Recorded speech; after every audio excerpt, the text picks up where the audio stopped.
महीना के, बड़ा गर्मी है जेठ के महीना के।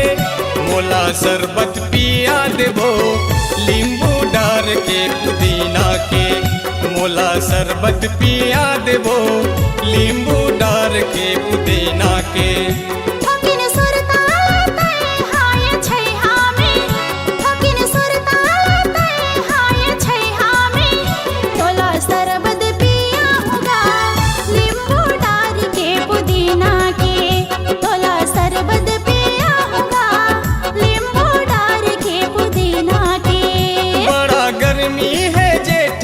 महीना के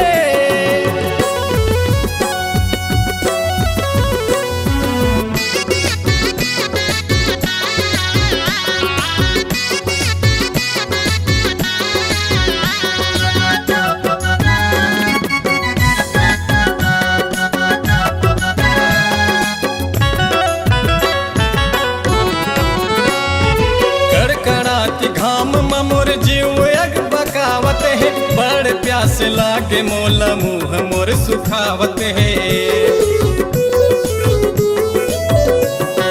धीर धर न तय हागा प्यास तर भुता हो, प्यास तोरे भाग जाही ऐसे मैं पिया हूँ, प्यास तोरे भाग जाही ऐसे मैं पिया हूँ।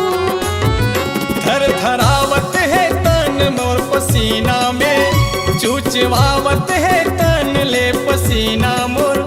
मोला शरबत पिया देबो नींबू डार के पुदीना के, मोला शरबत पिया देबो नींबू डार के पुदीना के। बड़ा गर्मी है जेठ के महीना के।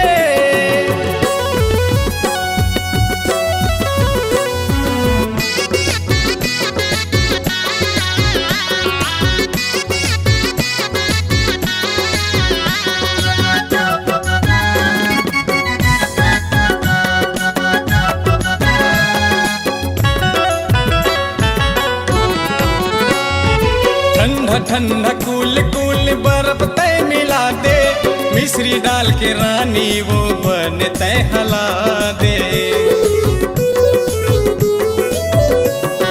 मार जाही मान तोरे ऐसे मैं बनाऊं, बढ़िया पानी डाल के गमन भर हलाऊं, बढ़िया पानी डाल के गमन भर हलाऊं। रही थी मुँह में बस हाथ माँ हसीना के, प्यास भाग जाही मोरे मझनिया में।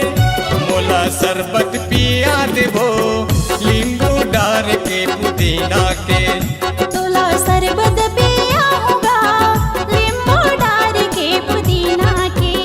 बड़ा गर्मी है जेठ के महीना के, बड़ा गर्मी है जेठ के महीना के।